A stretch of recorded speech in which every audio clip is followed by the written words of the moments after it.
Hello everyone, আসসালামু আলাইকুম। কি অবস্থা সবার, কেমন আছেন? আশা করি সবাই ভালো আছেন।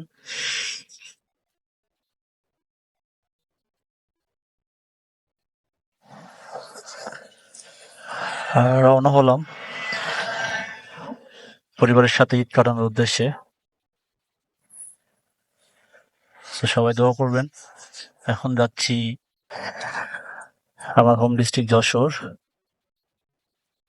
সবাই দোয়া করবেন। সো সাবধানে বাবা-মায়ের কাছে পৌঁছাতে পারি। আর সবাই যে যেভাবে পরিবারের সাথে ঈদ কাটাতে যাচ্ছেন, সবাই সেফলি রাইড করবেন। যারা ট্রেনে যাচ্ছেন, বাসে যাচ্ছেন, সবাই সাবধানে যাতায়াত করবেন। সবাই ঈদ আনন্দ শুভ হোক। পরিবারের সাথে ঈদ আনন্দ ভাগাভাগি করতে পারেন, এই শুভকামনা সবার জন্য। সো রওনা হলাম যশোরের উদ্দেশ্যে। ফাইনালি ফ্লাইওভারে উঠলাম রামপুরহাট। যে জ্যাম, বুঝতেছি না কখন পৌঁছাতে পারবো। পোস্তগোলা ব্রিজটা পার না হওয়া পর্যন্ত আসলে বোঝা যাচ্ছে না। স্বাভাবিকভাবেই ঢাকা থেকে যশোরে বাইকে যেতে 4 থেকে 4.5 ঘন্টা লাগে। তো একটু সেফলি রাইড করা হয় আর কি। সো দেখা যাক কত সময় লাগে পৌঁছাতে।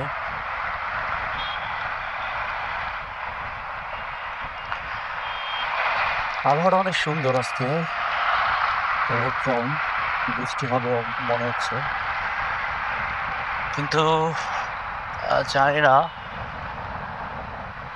কখন বৃষ্টি হবে। তো গরম অনেক বেশি।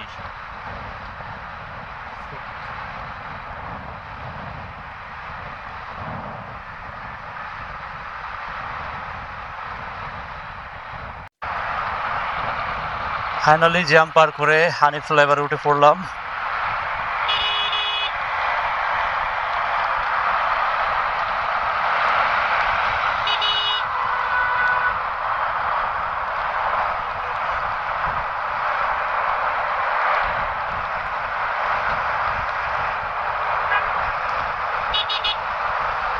গন্তব্য যশোর।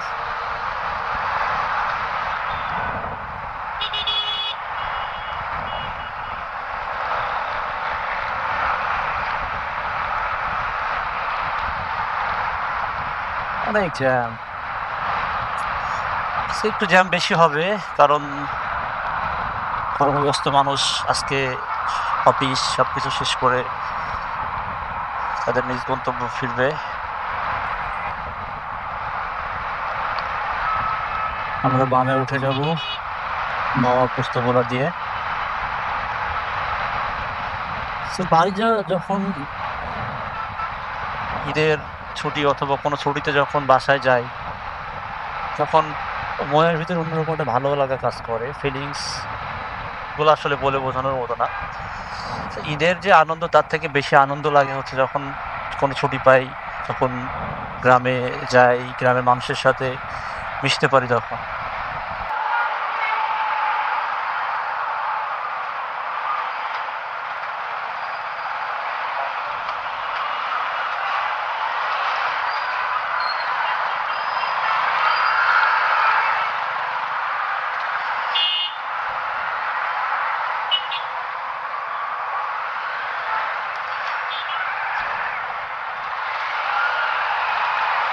টোল দিলাম।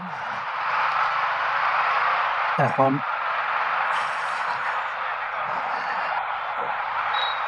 পোস্তগোলা মোড়, এটা পার হলে একটু জ্যামটা একটু কমবে।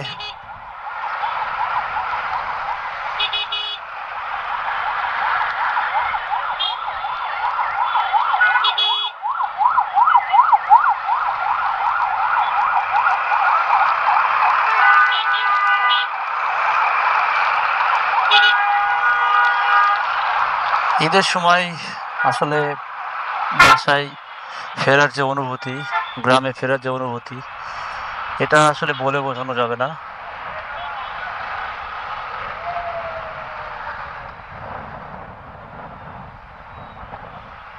এটার অনুভূতিটা অন্যরকম। তো যাচ্ছি নারীর টানে বাড়ির পথে। পবিত্র ঈদুল আজহা ফ্যামিলির সাথে উদযাপন করতে কর্মব্যস্ত মানুষ সবাই ঘরে ফিরতেছে।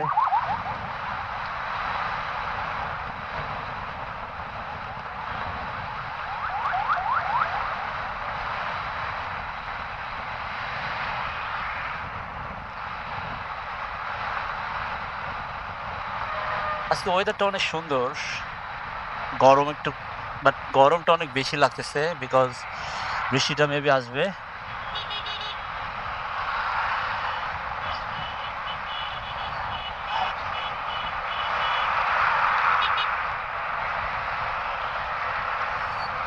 তো সাথে থাকুন।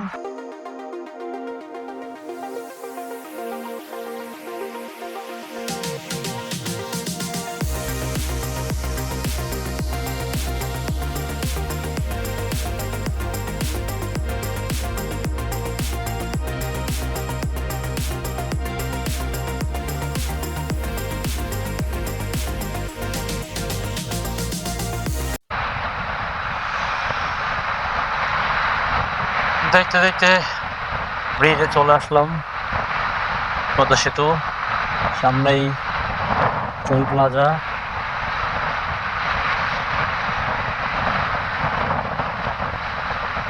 তো 2:40 বাজে।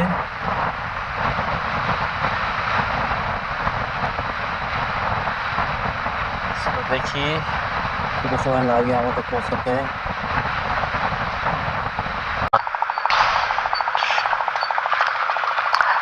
তো সিরিয়াল আছে, চলে আসছি পদ্মা সেতুতে, পদ্মা সেতু টোল প্লাজা। সাথে থাকুন। টোল দেওয়া শেষ,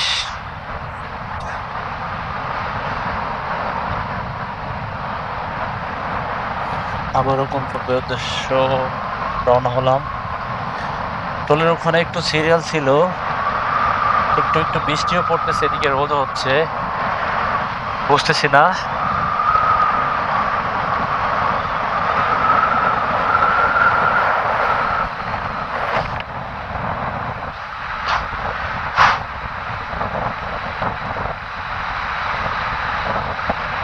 আমাদের স্বপ্নের পদ্মা সেতু।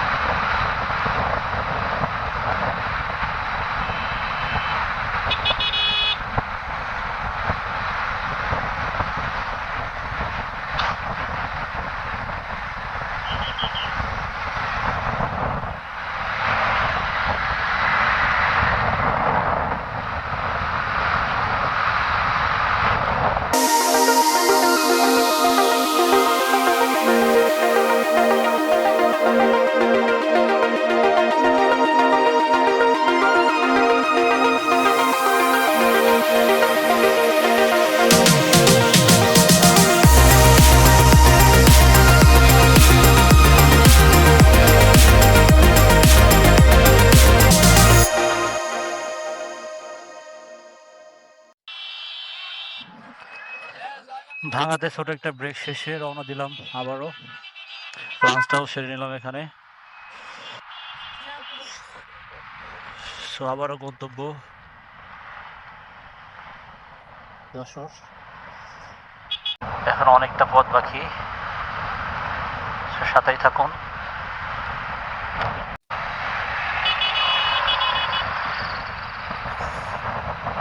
দেখতে দেখতে চলে আসলাম গোপালগঞ্জ।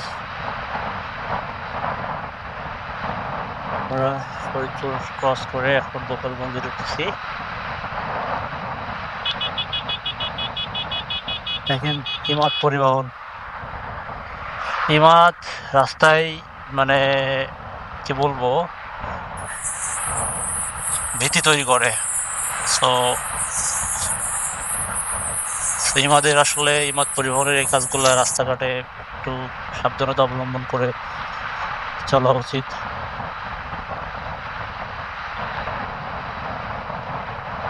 ওয়েলকাম টু গোপালগঞ্জ উপজেলা। আমরা এখন গোপালগঞ্জে এন্ট্রি করলাম। এখন আমরা আছি ভাটিয়াপাড়া মোড়। দিস ইজ গোপালগঞ্জের ভিতরেই। এটার পরে হচ্ছে নড়াইলের কালনা, সেই ঐতিহাসিক ব্রিজ, কালনা ব্রিজ। সো সাথেই থাকুন কালনা ব্রিজ দেখার জন্য।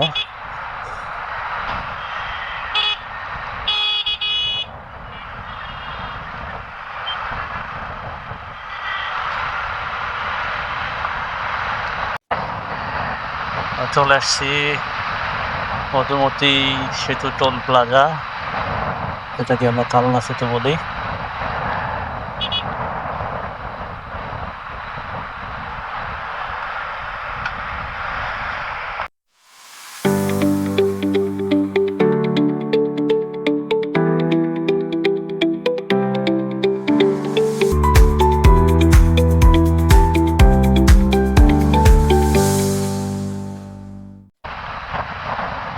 এই যে চলে আসছি সেই কালনা সেতুতে।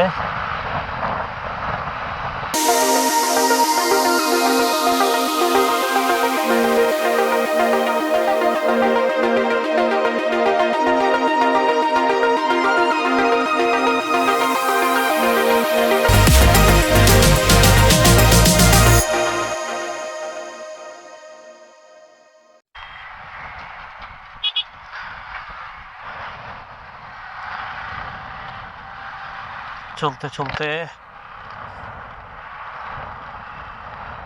নড়াইলের ভিতর দিয়ে চলতেছি। এখানে যে রাস্তা, এখানে এই রাস্তাটা মেবি 6 লেনের একটা রাস্তা পড়বে, যশোর টু ঢাকা ভায়া নড়াইল। সো এই আগে যে রাস্তাটা ছিল নড়াইলের, এটা দেখছেন কত চিপার একটা রাস্তা, কিন্তু এখন যেটা করতেছে অনেক প্রশস্ত দুই সাইড দিয়ে।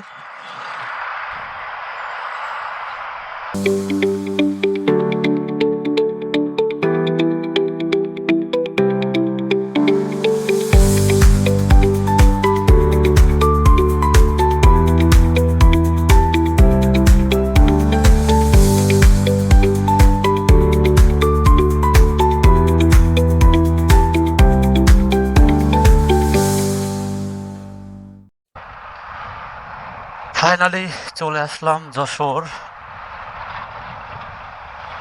অনেকক্ষণ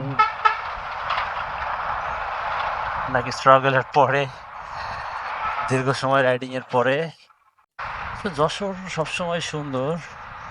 আসলে বলতে গেলে কি হয় যে নিজের কাছে নিজের জেলা সবসময় সুন্দর। সো আমার কাছেও তার ব্যতিক্রম নয়।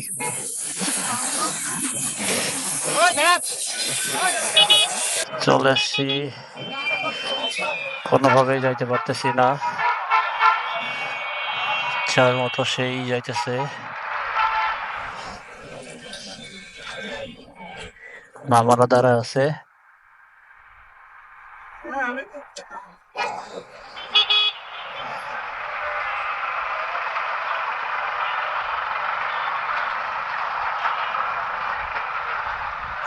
মনিহার সিনেমা হল।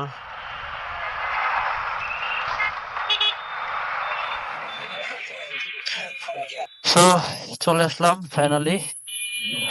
সবাই ভালো থাকবেন, সুস্থ থাকবেন, আর সবাই পরিবারের সাথে সুস্থ শরীরেই ঈদ উদযাপন করেন, এই দোয়া করি। সো ব্লগটি ভালো লাগলে লাইক, কমেন্ট, শেয়ার করতে ভুলবেন না। আল্লাহ হাফেজ, সালামু আলাইকুম।